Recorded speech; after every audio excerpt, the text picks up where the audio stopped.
Gonzalo Robles protagoniza el Café Televisión. Lo hace después de haber participado en las jornadas de trabajo, desarrollo con equidad, reducir la desigualdad en los países de renta media organizadas en Salamanca.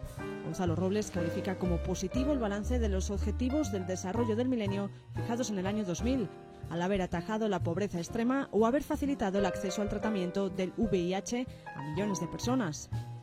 Un programa en el que el secretario general de Cooperación Internacional analiza los últimos asaltos a la valla de Melilla, repasa su labor como delegado del Gobierno para el Plan Nacional sobre Drogas y recuerda la importancia que para nuestro país tienen los próximos comicios europeos.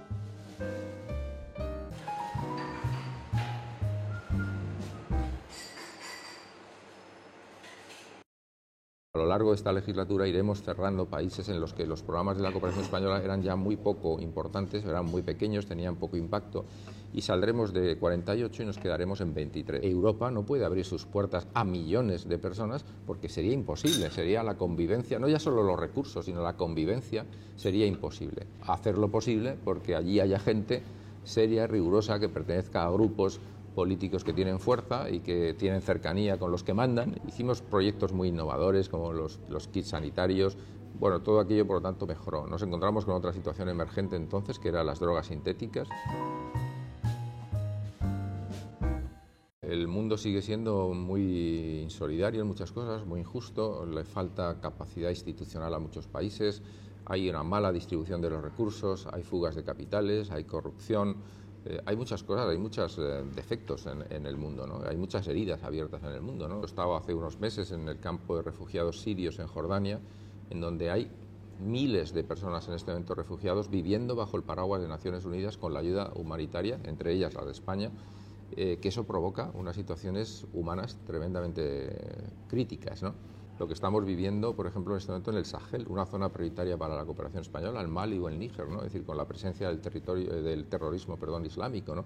Que está no solo amenazando a la vida de muchas personas, sino haciendo que se tengan que desplazar de sus zonas normales de vivir. Eso significa la pérdida de sus cosechas, de sus campos, inmediatamente la hambruna, la malnutrición. Yo creo que en la memoria de todos está la imagen de las hambrunas terribles, ¿no? Por ejemplo, que había en Etiopía, ¿no? Esos niños famélicos, es decir, de forma crónica, es decir, que año tras año, es decir, cuando venían las sequías, pues era una situación que conmovía a todo el mundo. Bueno, hoy Etiopía, por un esfuerzo importante de la cooperación internacional, entre ellas España, que está allí, ha conseguido hacer unos programas de seguridad alimentaria que garantiza precisamente en este momento la nutrición y que no vuelva a haber esas hambrunas que había, por ejemplo, en países como Etiopía. El proceso que ha lanzado Naciones Unidas para construir la agenda de desarrollo, que va más allá del 2015 hasta el 2030, tiene dos partes. Una que es el diálogo entre los estados, los gobiernos, la parte intergubernamental, en la que España está trabajando, en la que tenemos una silla en Nueva York que ocupo yo mismo y que estamos trabajando ese documento, y otra que es las consultas temáticas, que son estas, y donde se convoca a la sociedad civil, a las universidades, a los think tanks, a las instituciones nacionales e internacionales, para alimentar ese debate. Yo creo que si no hubieran existido estos objetivos de desarrollo del milenio que firmamos todos los países en el año 2000, hoy el mundo sería peor. Hemos conseguido el objetivo de acabar con la pobreza extrema. Es verdad que quedan personas en situación de pobreza, pero no de pobreza extrema. Ha disminuido a la mitad la situación de la pobreza y de la malnutrición. Han accedido a tratamientos, por ejemplo, de VIH millones de personas. Se ha llevado el agua, el saneamiento a otras millones de personas que no lo tenían, con lo que eso significa de disminución de infecciones y de enfermedades, por ejemplo, infantiles, de empoderamiento de la mujer, que le permite hacer otras cosas y haber montado, pues, por ejemplo, cooperativas para poder trabajar, ¿no? Es decir, hay tantas cosas que se han hecho y que en este momento significa que hay personas que hace 15 años vivían en mucho peores condiciones de las que viven en este momento. Por lo tanto, el balance de los objetivos del milenio es extraordinariamente positivo. No se trata solamente que haya un crecimiento nominal, que esté en los papeles, que tengamos un PIB más alto, sino que luego ese crecimiento, a través de una fiscalidad adecuada, de una institucionalización del país, a través de la inversión en educación o en sanidad, en servicios sociales, realmente ese crecimiento que se produce en los países se distribuya a la población. Cuando España ha estado en muchos países, pues evidentemente nuestros programas eran de menos impacto, eran más pequeños, ¿no? Entonces ya teníamos un informe de la OCDE que nos decía que teníamos que hacer un esfuerzo de concentración, ¿no? Que no era bueno que estuviéramos tan dispersos. Si nos comparamos con otros países de nuestro entorno, pues con Francia, con el Reino Unido, con Alemania, nos damos cuenta que ellos estaban en una media de 25 países, nosotros estábamos en 48. A lo largo de esta legislatura iremos cerrando países en los que los programas de la cooperación española eran ya muy poco importantes, eran muy pequeños, tenían poco impacto, y saldremos de 48 y nos quedaremos en 23. Nos va a permitir pues, que tengamos proyectos de más impacto y de más calado y de más, por lo tanto, de eficiencia, ¿no? Muchas cosas que pasan en nuestro entorno y estoy seguro que se acercan a ONGs como Cáritas o como Manos Unidas o como UNICEF por la calle y te piden que te hagas socio para ayudar. Y el impulso inicial de todos nosotros sería que nos gustaría hacernos socios de todas las ONGs que en este momento hacen una ayuda humanitaria. Pero si podemos, elegimos normalmente una. Pues eso que nos pasa en nuestro ámbito personal nos puede también pasar en el ámbito institucional. Es decir, nos gustaría poder ir a todos los sitios, pero tenemos que elegir, ¿no? Y tenemos que ser selectivos y tenemos que ayudar con arreglo a nuestras posibilidades en este momento. Cuando la crisis acabe, el presupuesto crecerá y por lo tanto podremos estar no en más sitios, pero con más recursos, ¿no? Y por lo tanto hoy damos y aportamos lo que podemos hacer en unas circunstancias como la que estamos, que es menos de lo que nos gustaría. 3 puntos débiles. 2 en este momento están, digamos, en la opinión pública y el tercero está más sereno. Es Marruecos para la cercanía a España, Libia para la cercanía a Italia, Lampedusa, y luego sigue estando ahí el riesgo, el reto del problema hacia el Atlántico desde Senegal y Mauritania, ¿no? Que hoy parece más sereno, pero siempre es un reto el mantener esa situación, ¿no? No son marroquíes, son personas que vienen del África subsahariana, ¿no? Y que en zonas donde las fronteras interiores son prácticamente inexistentes, estamos hablando de zonas desérticas, ¿no?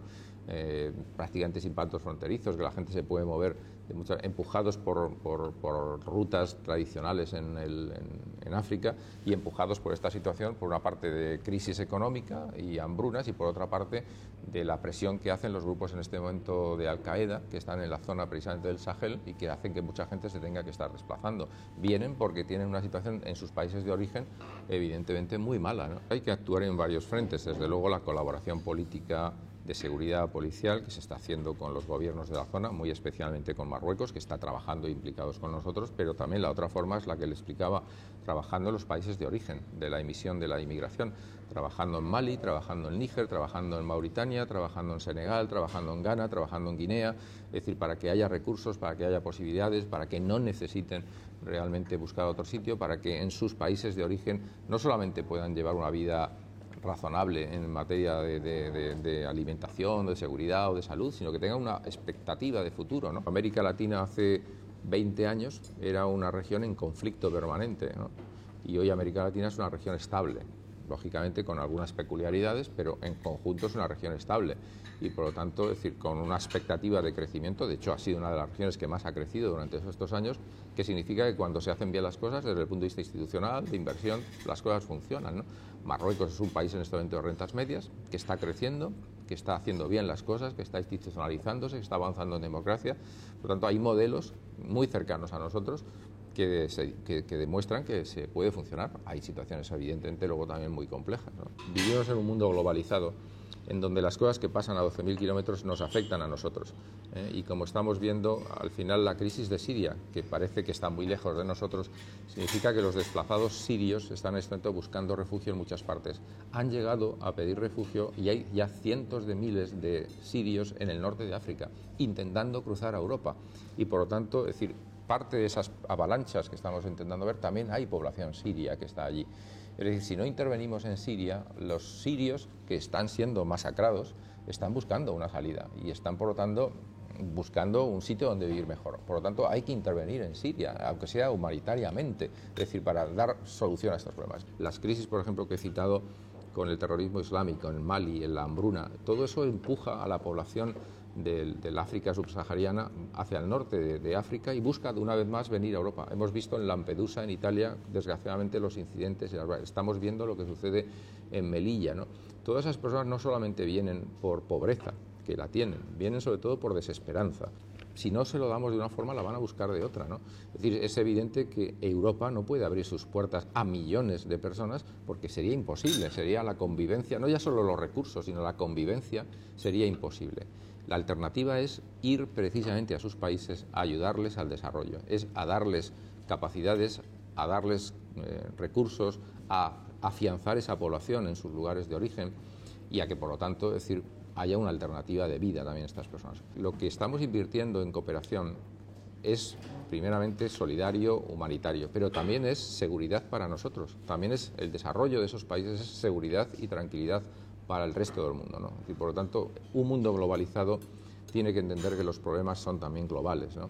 No vale solamente que queramos el mundo global para viajar con un solo pasaporte o con una sola moneda o no tener fronteras o podernos mover, no. Si queremos lo bueno del mundo globalizado, tenemos que ser también solidarios con las partes más difíciles del mundo. Lo que pasa en el norte de África, lo que está pasando en la frontera de Melilla, tiene que ver, y en Ceuta, tiene que ver precisamente con la falta de desarrollo de todos estos países, ¿no? Y que los tenemos llamando a las puertas de nuestros países y que, por lo tanto, tenemos que dar una respuesta. Hay que conseguir trasladar a la ciudadanía dos ideas claras, ¿no? Es decir, que hoy gran parte de las cosas que nos pasan en España ya no se juegan en nuestro país, se juegan en Bruselas, ¿no? Yo creo que si pasamos revista a lo que ha sucedido durante estos años de crisis, nos damos cuenta que es verdad, ¿no? Que muchas de las decisiones nos han venido impuestas desde Bruselas en una política rigurosa presupuestaria y que, por lo tanto, es importante tener, digamos, una buena presencia en Bruselas, de gente que tenga las cosas claras, de que pertenezca además a grupos políticos que tienen fortaleza dentro de Europa. Contrariamente a lo que la gente muchas veces quiere decir, de que no nos afectan y que es algo que puede pasar, ¿no? Yo creo que hoy la gente debería ser consciente que nos afectan y mucho, es decir, porque muchas decisiones importantes de nuestra vida diaria están transferidas a Bruselas y se toman las decisiones en Bruselas. Por lo tanto, hay que hacer lo posible porque allí haya gente seria, rigurosa, que pertenezca a grupos políticos que tienen fuerza y que tienen cercanía con los que mandan y que, por lo tanto, podamos obtener cosas. También es la oportunidad de saber que hemos hecho 2 años y medio de un enorme sacrificio en España, que la situación hace 2 años y medio era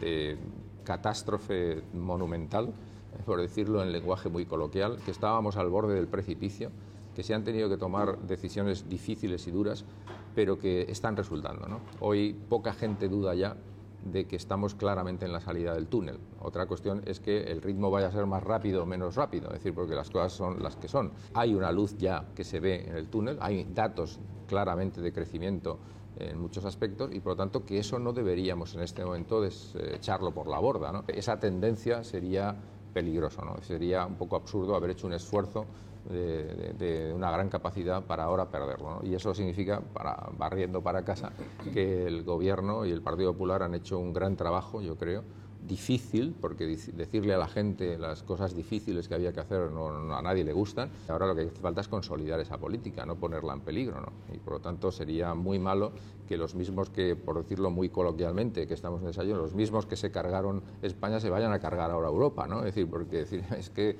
en fin, ha sido esto muy reciente, ¿no? Todo el mundo sabe que hace 2 años y medio encontramos un país en situación realmente límite, ¿no? Bueno, pues lo que sería deseable es que no volviéramos a esa situación. Fueron 7 años de trabajo en el Ministerio del Interior. Fue una época en la que nos encontramos en una situación en España de la epidemia de la heroína, con todo lo que aquello implicaba, y tuvimos la fortuna de encarar una serie de medidas que serenaron bastante las cosas, consiguieron llevar al tratamiento a millones de chicos y chicas. Llevamos a instituciones penitenciarias, a las cárceles, hicimos proyectos muy innovadores como los kits sanitarios. Bueno, todo aquello, por lo tanto, mejoró. Nos encontramos con otra situación emergente entonces, que eran las drogas sintéticas, y que creo que encaramos, en fin, con claridad desde el principio, y las cifras están ahí, ¿no? Es decir, no han desaparecido, pero afortunadamente se han mantenido muy estables en crecimientos muy, muy bajos, ¿no? Las drogas se han convertido en algo lúdico. En los años 60 era un instrumento contracultural, hoy son un instrumento lúdico, ¿no? Es decir, se utilizan para la diversión.